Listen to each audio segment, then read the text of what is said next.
Morning बेटा, good morning Suraj, good morning Komal, good morning Prashant. Good morning sir. Morning sir. Morning. So how's everyone? Fine? Yes sir. So we are waiting for two more persons. Adesh and Akshit na?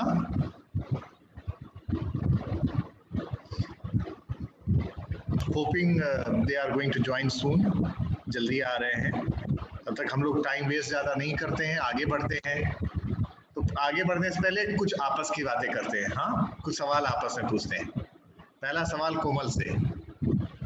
कोमल, किस book से हम लोग पढ़ रहे हैं? Text book क्या है?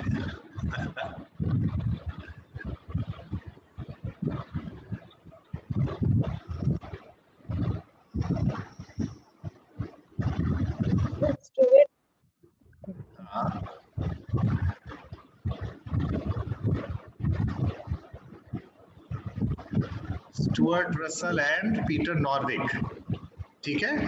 Artificial intelligence a modern approach by Stuart Russell and Peter Norvig. ये मेन टेक्स्ट बुक की तरह यूज कर रहे हैं। तो आपके पास है कि नहीं है? किसी के पास है? आप तीनों के पास कि नहीं?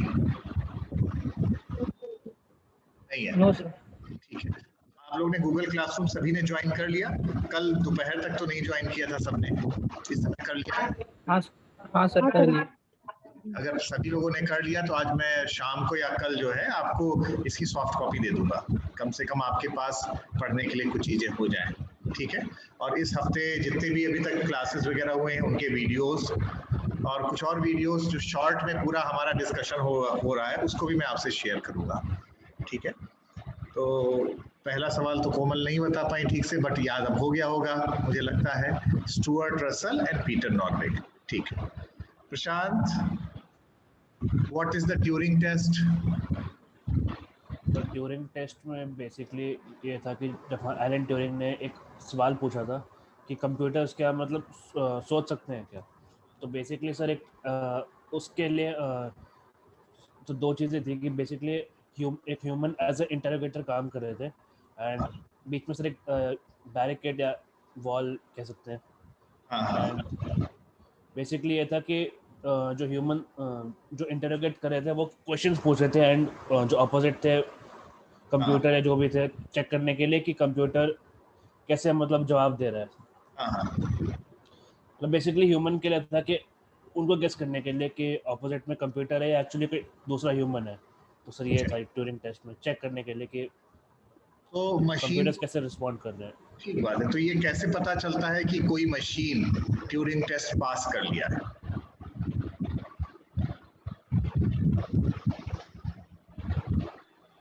पहले चार चीज़ें थी सर उसमें, knowledge representation and sir communication, मतलब एक था नहीं, वो मशीन लर्निंग जो आउटकम है, ठीक है, वो आउटकम है, बट ये पता कैसे चल रहा है कि कोई मशीन ट्यूरिंग टेस्ट पास कर लिया? ट्यूरिंग टेस्ट को पास करने का मतलब क्या हुआ है कि वो, इसका मतलब ये हुआ कि मशीन के अंदर इंटेलिजेंस है।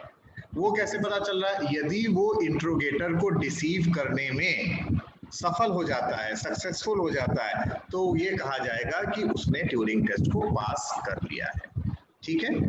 और अगर वो सक्सेसफुल नहीं हो पाता है, नहीं हो पाने का मतलब क्या हुआ कि इंट्रोगेटर ने बता दिया इस बारे में कि भाई वो तो मशीन है, ह्यूमन बीइंग नहीं है, यानी डिसीव नहीं कर पाए, तो वो फेल हो जाता है, ठीक है। ओके, सूरज। Yes sir. बेटा, टोटल ट्यूरिंग टेस्ट क्या है? सर टोटल ट्यूरिंग टेस्ट में सर दो आउटकम और ऐड किए जाते हैं जो पहले 4 मिले थे। हाँ, तो वो थे कंप्यूटर विजन की और एक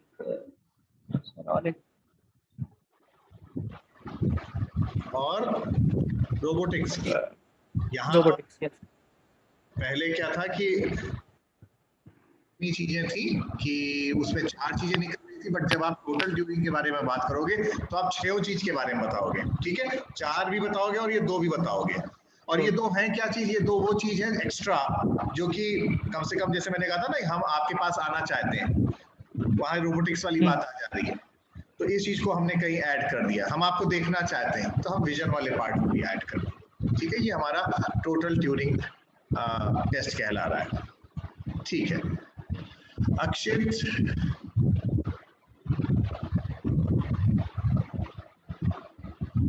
अक्षित,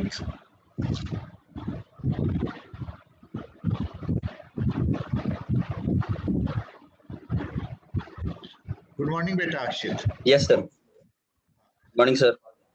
Who is the father of AI? Sir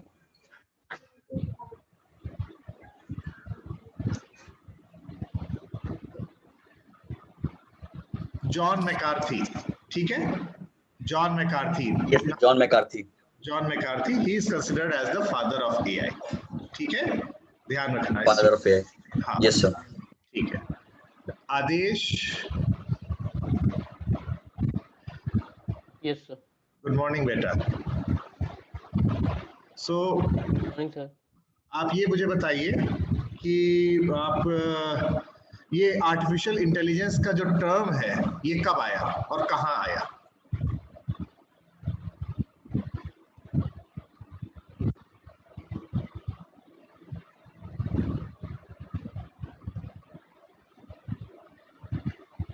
कब आया और कहाँ आया? सर ये डा ठीक कह रहे हो। Dartmouth conference in 1956। ठीक हाँ है, सर, डार्टमाउथ कॉन्फ्रेंस इन 1956। कहीं कहीं इसको डार्टमाउथ वर्कशॉप लिखा है, कहीं डार्टमाउथ कॉन्फ्रेंस। वर्ड डार्टमाउथ याद रहना चाहिए, इन 1956। ठीक है, तो मैंने हल्का फुल्का फिर से रिवाइज करा दिया जितना भी हम लोग ने कल डिस्कस किया हुआ था। और एक काम मैं इधर वीकेंड के लिए आपको दे रहा हूँ, it is a part of the syllabus. आपको मैं आज बुक शेयर कर लूंगा, बट एक बार रीडिंग कर लीजिएगा। पीपीटी में भी रहेगा, बट काफ़ी हद तक वो थ्योरेटिकल है, इसलिए मैं उतना फोकस उस पर नहीं कर रहा हूँ। That is about the history of AI. तो जो पूरा हिस्टोरिकल पर्सपेक्टिव है उसको एक बार थोड़ा सा देख लीजिएगा। हम लोग को जब मौका मिलेगा तो हम लोग उसको ट्यूट में एक बार फोकस भले कर लें, बट अपने जो रेगुलर उसमें ज़्यादा कॉन्सेप्चुअल चीज़ें उतनी नहीं है हिस्ट्री में। तो हिस्ट्री को पढ़ के बस याद रहे, कहीं आ जाए आपके पास कि discuss briefly about the history of AI, तो उसको लिखने के लिए आपके पास कुछ मैटर होना चाहिए और आपको मालूम होना चाहिए। I will share it with you, but still you also look it into the book, जो आज मैं गूगल क्लासरूम में आपको शाम को दे दूंगा। बट आई होप आप सभी लोग, पांचों लोग गूगल क्लासरूम को ज्वाइन कर चुके होंगे। अगर नहीं किए हैं तो प्लीज कर लीजिएगा। ठीक है, तो अब हम आगे बढ़ते हैं अपने डिस्कशन में।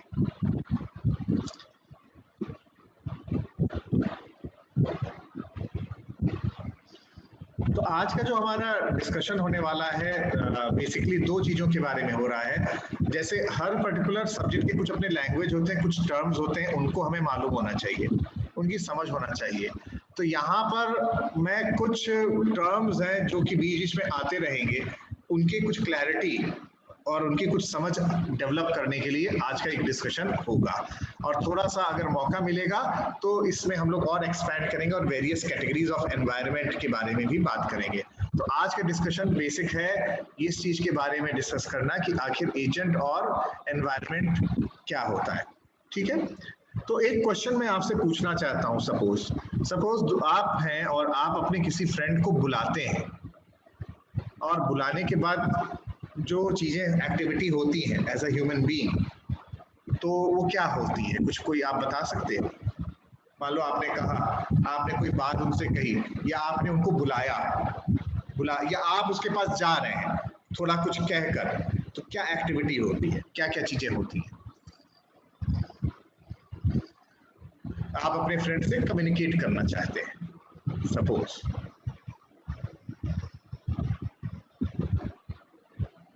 सबसे पहले तो ग्रीट करेंगे। हाँ, उसके बाद सर जिस पर्पस के लिए हम मतलब हम बात करना चाहते हैं उसके बारे में बात करेंगे। ठीक है, ठीक बात है।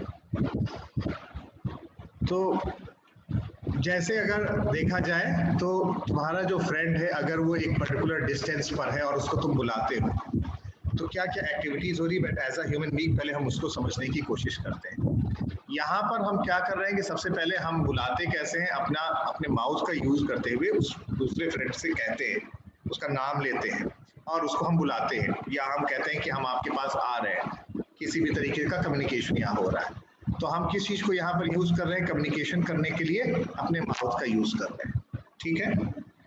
दूसरा जो हमारा फ्रेंड है उसने अगर कुछ कहा तो हमें उस चीज को अपने कानों से सुनाई पड़ रहा है, और फ्रेंड किस तरफ खड़ा हुआ है, कहाँ पर है, वो चीज मुझे अपने आंखों के द्वारा दिखाई दे रहा है। बाद में क्या हो रहा है कि अगर मान लेते हैं कि मुझे उसके पास जाना पड़ता है तो मैं क्या कर रहा हूँ, अपने पैरों से जा रहा हूँ, थोड़ा मेरा हाथों का मूवमेंट भी हो रहा है। ठीक है। तो ओवरऑल अगर सिचुएशन की बात करें तो यहाँ बात किसकी हो रही है, मेरी हो रही है।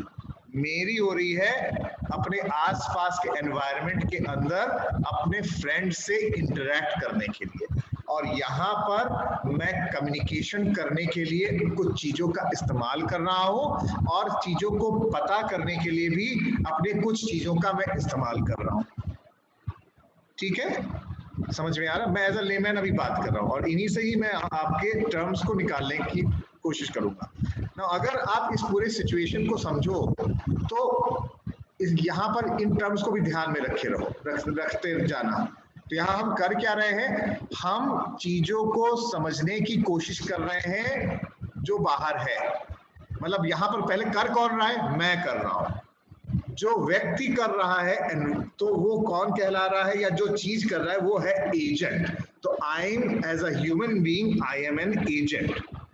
एजेंट कौन सी चीज है, एजेंट वो चीज है जो उस एक्टिविटी को कहीं कुछ सेंस करके, कहीं कुछ परसीव करके बाद में उस एक्टिविटी को पूरा करने की कोशिश कर रही है। तो एक टर्म मैं यहाँ पर यूज किया हुआ हूँ जो आपको मालूम होना चाहिए, that we are talking about an agent. तो कोई अगर एक्टिविटी करता है, यहाँ एज अ इंडिविजुअल मैं एक ह्यूमन बीइंग हूँ, और ह्यूमन बीइंग होने के नाते मैं एक एजेंट हूँ। ठीक है। So as an agent what I am trying to do, I am trying to get certain things from the environment, यानी environment से अपने sensory organs के through, sensory organs मेरे यहाँ पर क्या है, मेरे आँख हैं, और इनके थ्रू या मेरे कान है, इनके थ्रू मैं एनवायरनमेंट में देख रहा हूँ। एनवायरनमेंट में एक दूसरा एजेंट है या दूसरा पर्सन है, उसको मैं समझने की कोशिश कर रहा हूँ वो है कहाँ पर।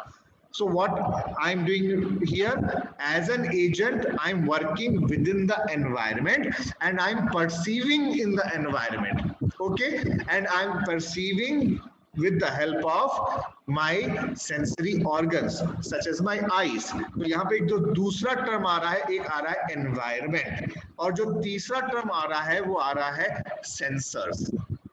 सेंसर्स कौन सी चीज है, सेंसर्स वो चीज है जिसके द्वारा एजेंट जो है वो एनवायरनमेंट की चीजों को समझने की और ऑब्जर्व करने की कोशिश करता है। बाद में मैं अपने फ्रेंड से या तो कुछ बोल रहा हूं या मैं वहां पर जा रहा हूं कैसे, अपने पैरों के थ्रू जा रहा हूं, तो यानी मैं एक्ट कर रहा हूं। और इस action, what I'm doing, the agent is basically doing some type of action within the environment. Yes, it is true, environment के अंदर और भी चीजें होंगी, बट मेरा जो एक ऑब्जेक्टिव है मैं उसके बेसिस पर कोई एक्शन कर रहा हूँ, और मैं एक्शंस जो कर रहा हूँ I am doing with the help of actuators और इफेक्टर्स। तो इनको हम लोग एक्यूटेटर्स या इफेक्टर्स भी कहते हैं। ठीक है।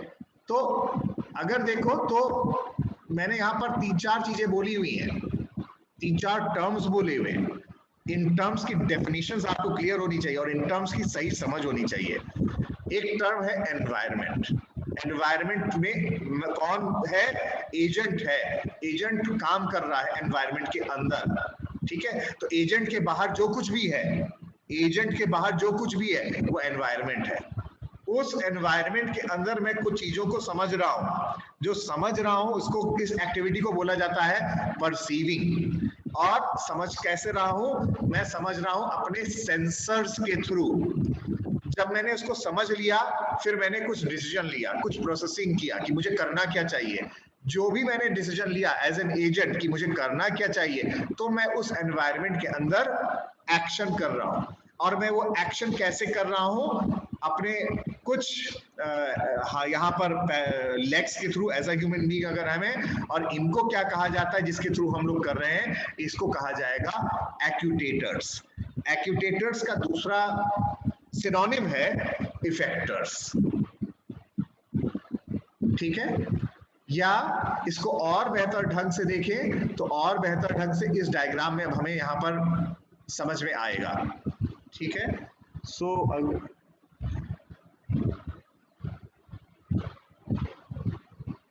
तो अगर हम देखें, ये एक एज अ ह्यूमन बीइंग है, ये एज अ ह्यूमन बीइंग है, ये जो आंख है, दिस इज द आईज, ये आईज मेरी जो है ये सेंसर्स की तरह है जो सेंस कर रही है।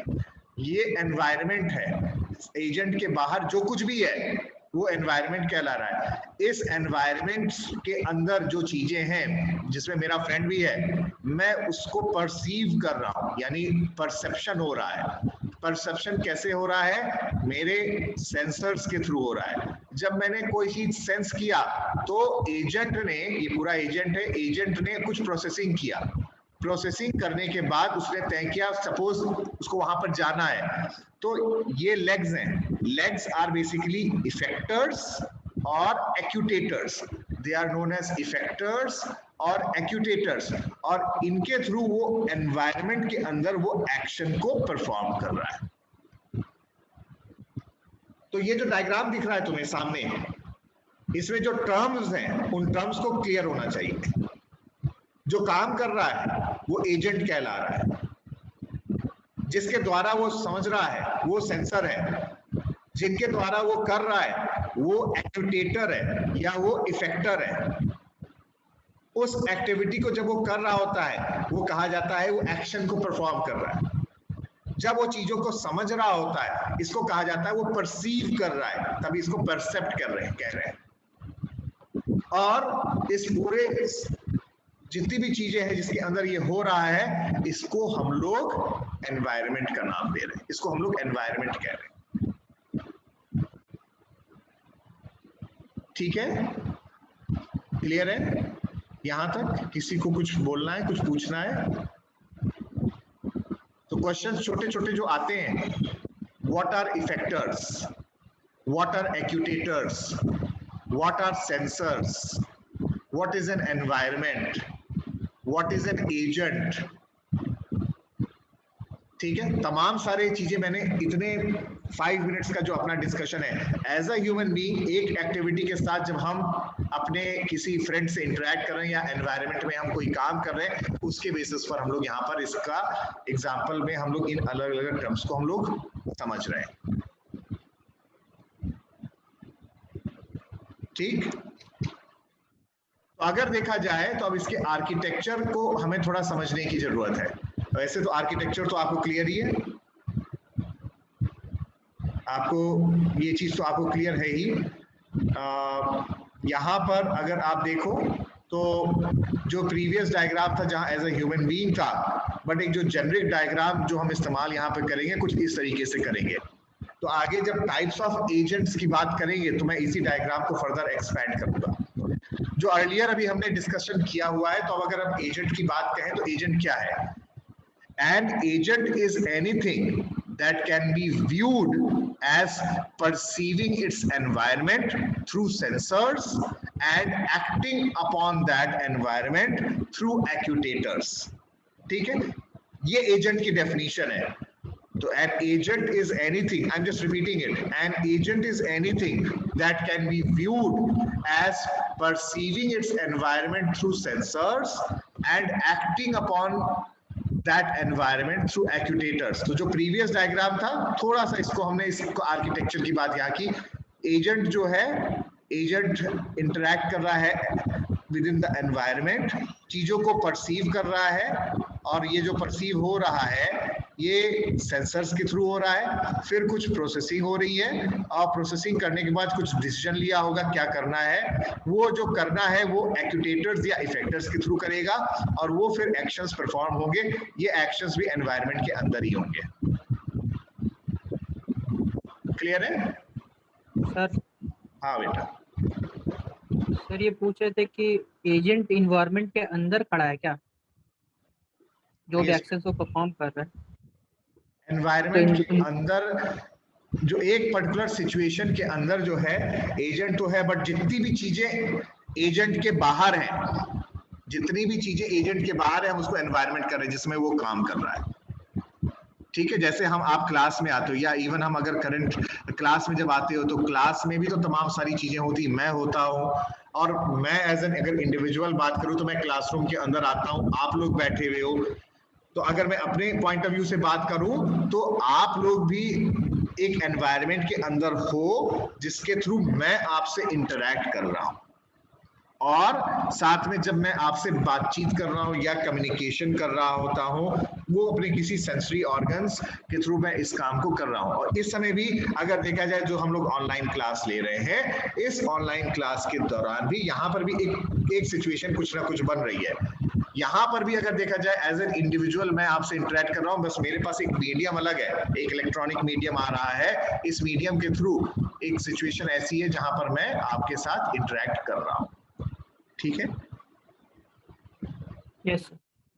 अभी वैसे आगे और भी क्लियर होगा, अभी मैं कुछ एग्जांपल्स और लेता हूँ। ये तो बस एक आर्किटेक्चर है और इस आर्किटेक्चर को थोड़ा सा आप एक आध बार प्रैक्टिस करिएगा, ये आपके जवाब पे होना चाहिए। आगे हम लोग अगले लेक्चर में जो है आज नहीं मंडे को या ट्यूसडे को जब बात करेंगे तो टाइप्स ऑफ एजेंट्स की बात करेंगे। तो जब टाइप्स ऑफ एजेंट्स की बात करेंगे इसी आर्किटेक्चर को हम लोग चेंजेस करेंगे। तो ये आर्किटेक्चर आपको काफी हद तक क्लियर होना चाहिए कि क्या है। ठीक है, आगे चलते हैं। तो आगे जैसे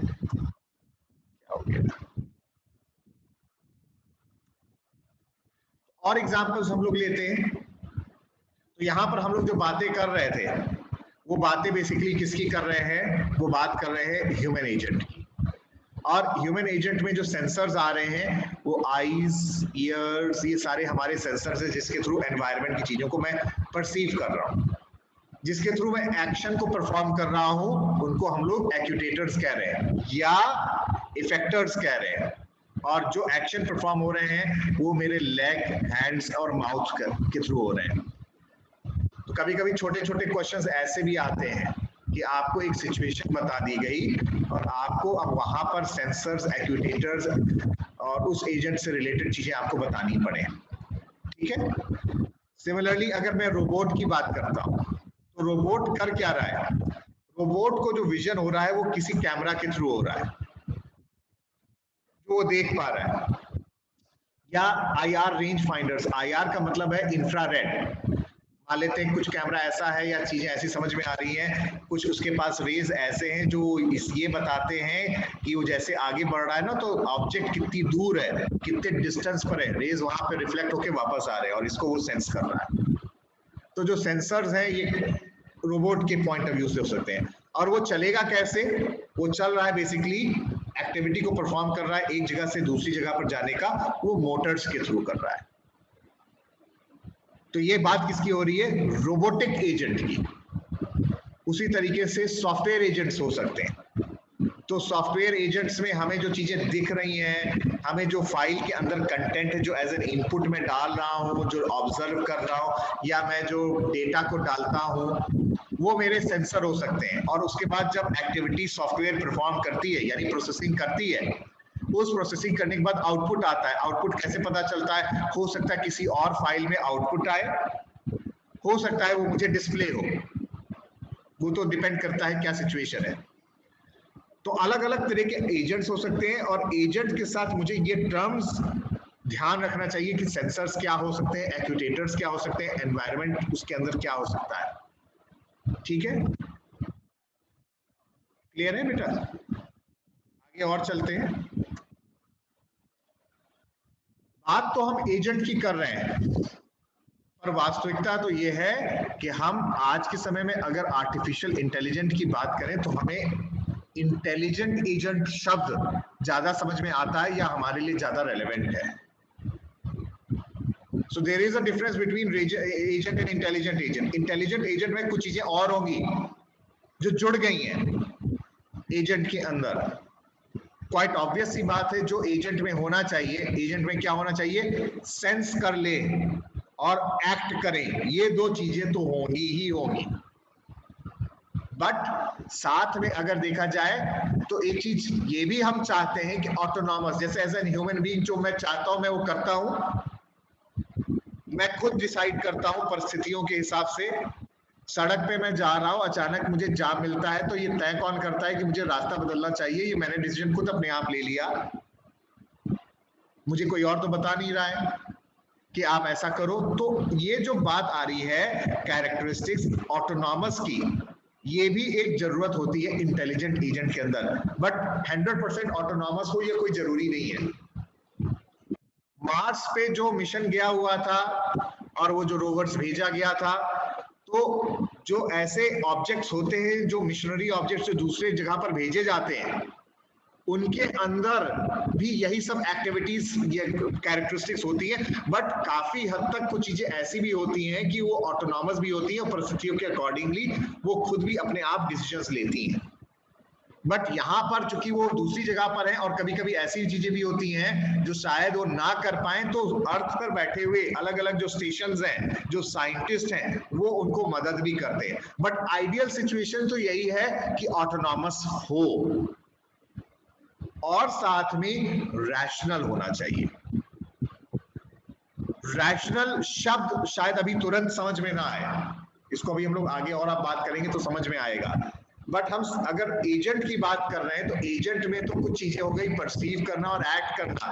बट आज का जो जमाना है या जो चीजें हैं या जो चाहिए मेनली, वो इंटेलिजेंट एजेंट की बात ज्यादा होती है। और जब इंटेलिजेंट एजेंट की बात हम लोग करने लगते हैं तो उस केस में जो और कैरेक्टरिस्टिक्स होने चाहिए वो है autonomous as well as rational.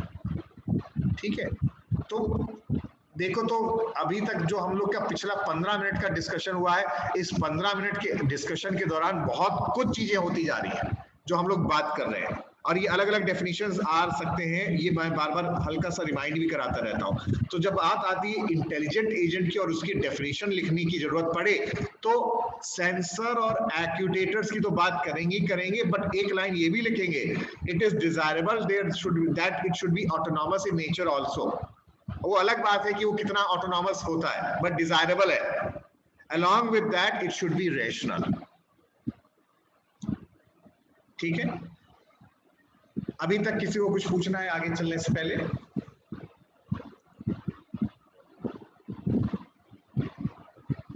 ठीक है, तो जो वर्ड आ रहा था रैशनल, रैशनल को समझना चाहिए। रैशनल के बारे में जब समझ में आएगा तब हम उस टर्म को समझ पाएंगे कि वो रैशनल चीजें क्या हैं। ठीक है, हालांकि रैशनल का एक जगह पर मैंने इस्तेमाल किया था अपने प्रीवियस लेक्चर में, जब मैं डेफिनेशन दे रहा था तो मैंने कहा था human like behaviour as well as rational behaviour. और रैशनल को मैं उस समय बोला था आइडियल होना चाहिए, जो बेस्ट या ऑप्टिमम बिहेवियर हो। तो अब थोड़ा सा हम लोग और टेक्निकलिटीज की ओर जा रहे हैं। तो किसी भी एजेंट को अगर रैशनल होना है, उसे के लिए 4 कैरेक्टरिस्टिक्स होनी चाहिए। सो व्हाट इज रैशनल, यानी उस समय बेस्ट क्या है, उस समय ऑप्टिमम क्या है, उस समय लॉजिकल क्या है, वो 4 चीजों पे उस समय की परिस्थितियों पे निर्भर करता है। वो 4 चीज है क्या क्या? वो चीजें हैं the performance measure that defines the criteria. जैसे मैंने कहा ऑप्टिमम करना है, तो ऑप्टिमम का मतलब क्या होता है? यानी कि एजेंट जो काम कर रहा है उस पर डिपेंड कर रहा है, जो काम किया जा रहा है उस पर डिपेंड कर रहा है, जो ऑब्जेक्टिव है उस पर डिपेंड कर रहा है कि सक्सेस क्या होगा।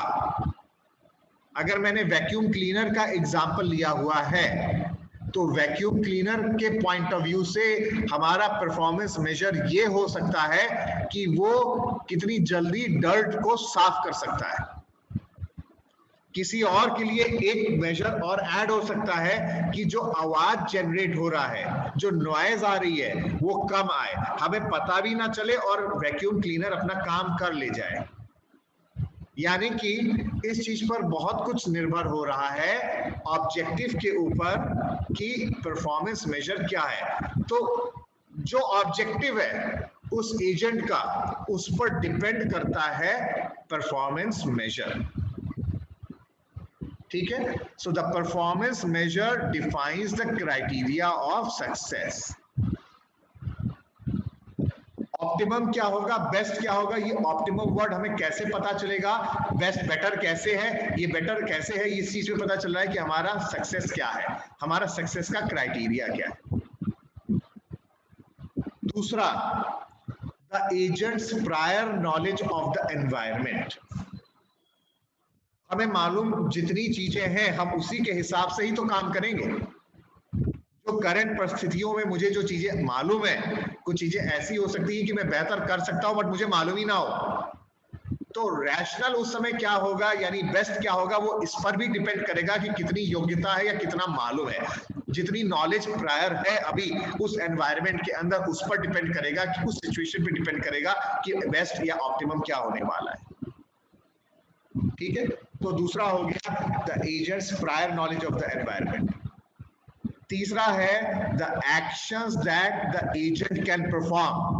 हम कह तो सकते हैं कि एजेंट ये कर डालता वो कर डालता, बट एजेंट की भी कुछ कैरेक्टरिस्टिक्स है। ह्यूमन बीइंग होने के नाते आप उड़ नहीं सकते हो, ये ह्यूमन बीइंग की लिमिटेशन है। मैंने लेग्स की बात की हुई है, बट मैं अगर ऐसे एजेंट की बात करूं जो शायद इसमें भी मदद करे और मुझे लगे कि मेरे क्राइटेरिया में वो आ सकता है बाद में, तो शायद मैं उसको भी जोड़ लूंगा। बट एजेंट क्या क्या कर सकता है उसी के अकॉर्डिंगली ही तो ये पता चलेगा कि क्या बेस्ट होगा, क्या ऑप्टिमम होगा। और साथ में the agent's percept sequence to date. अभी तक जो कुछ भी हुआ है, अभी तक टिल डेट, वो सारी जो चीजें हैं जो उसे पता है अभी तक की सिचुएशन, वो भी कहीं ना कहीं रैशनैलिटी को डिफाइन करने में एक एजेंट के पॉइंट ऑफ व्यू से एक क्राइटेरिया बनती है। तो किसी भी समय किसी एजेंट के लिए रैशनल क्या है, वो चार चीजों पर निर्भर कर रही है। वो चार चीजें क्या है, the performance measure which defines the criteria of success, दूसरा the agent's prior knowledge of the environment, तीसरा the actions that the agent can perform, और चौथा the agent's percept sequence till date. ठीक है, so now what is a rational agent. हमने उस समय बात बोली थी ना कि रेशनल भी होना चाहिए। सो an agent should try to do the right thing, to do the best thing, to do the optimum thing based on what it can perceive. और perceive कैसे कर रहा है, with the help of sensors, and the actions it can perform, and actions it can perform, वो दो बार लिख दिया है। और ये एक्शंस कैसे कर रहा है, वो एक्शंस कर रहा है एक्यूटेटर्स के थ्रू। तो जो उस समय जो सही कर सकता है, जो बेस्ट कर सकता है, जो ऑप्टिमम कर सकता है, उस क्षण में वो उसके हिसाब से उस समय वो रेशनल एजेंट है।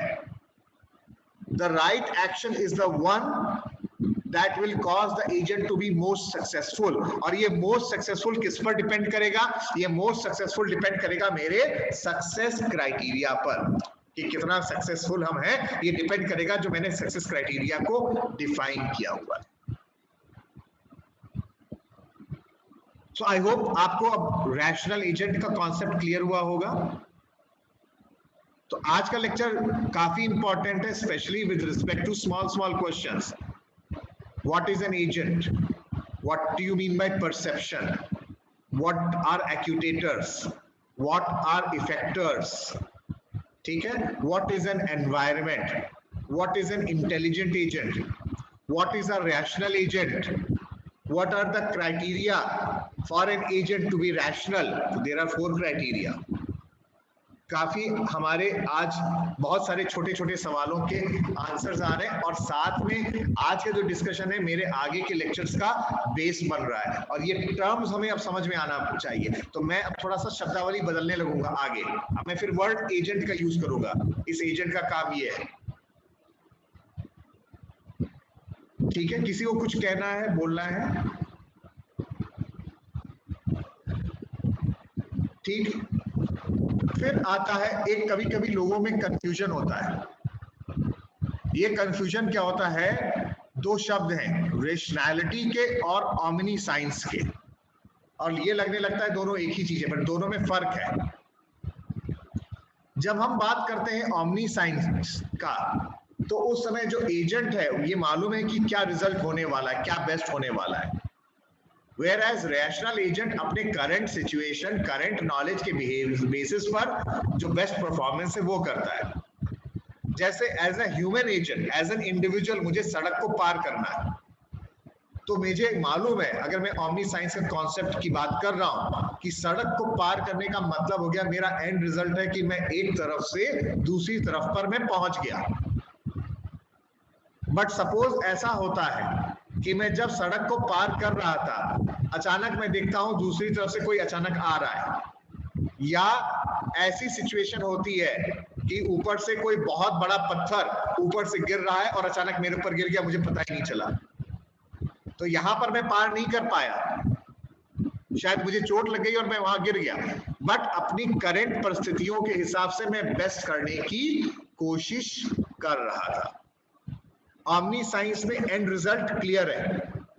जब हम रैशनैलिटी की बात करते हैं तो रैशनैलिटी में सिचुएशन के अकॉर्डिंगली हम ऑप्टिमम और बेस्ट होने की बात यहां पर करते हैं। रैशनैलिटी में हम यूजुअली बेस्ट केस सिनेरियो देखते हैं ना हमेशा। जी बेटा, हाँ, बेस्ट और ऑप्टिमम, बेस्ट एंड हाँ, बेस्ट या optimum in the situation, that can very. और वो सिचुएशन कहां पर है, वो सिचुएशन उस एनवायरनमेंट के अंदर है, वो सिचुएशन डिपेंड कर रहा है एजेंट के पास नॉलेज कितना है। एजेंट के पास नॉलेज ही ना हो तो वो कर भी नहीं पा रहा है। एजेंट के पास जितने भी जो एक्यूटेटर्स हैं उनके थ्रू ही तो वो परफॉर्म करेगा, उसकी खुद की भी कुछ लिमिटेशंस होंगी, बट उन परिस्थितियों में जो वो बेस्ट कर पा रहा है, दैट इज रैशनैलिटी। ठीक है, ठीक है Akshit? Yes sir. Okay, Suraj, Aadesh? Yes sir. Yes sir. तो हम लोग फिर से अभी रिज्वाइन करते हैं, और क्योंकि अब मैं देख रहा हूँ सिर्फ 2 मिनट रह गया है, तो हम इसके आगे की बात भी आगे कर लेते हैं। जैसे वीकेंड है, और इस वीकेंड में आज अगर मैं आपको बुक दे रहा हूँ तो कम से कम आपके पास कुछ पढ़ने को हो, और जब आपको बुक दूंगा तो चैप्टर नंबर 1 कंप्लीट हो चुका है और चैप्टर नंबर 2 आधा हो चुका है, तो कम से कम आपके पास 1.5 चैप्टर है, यानी 50-60 पेजेस हैं, जिसको आपके पास टाइम है वो आप कर सकते हैं। और कोशिश करूंगा मैं आपसे फिर ट्यूट शीट को भी शेयर कर लेता हूं, जैसे आप धीमे धीमे करना शुरू करें। तो आज मोस्ट प्रॉब्ली मैं कल तक गूगल क्लासरूम के अंदर ये सारी चीजें भी आपको दूंगा। बट आज का लेक्चर बड़ा इंपॉर्टेंट है, क्योंकि हम एआई के बेसिस पर हम बेसिक जो टर्म्स हैं वो हम अपने आप को क्लियर करने की कोशिश कर रहे हैं। इन टर्मिनोलॉजीज को अगर हमें क्लियर है तो उसके बेसिस पर ही हम डायरेक्ट अब इन टर्मिनोलॉजीज का इस्तेमाल करेंगे, जिससे हमें ये क्लैरिटी होनी चाहिए। अगर वो नहीं है तो दिक्कत है। ठीक है, so will just join with in 1 or 2 minutes। हम फिर से इसको रीस्टार्ट करते हैं। Okay sir.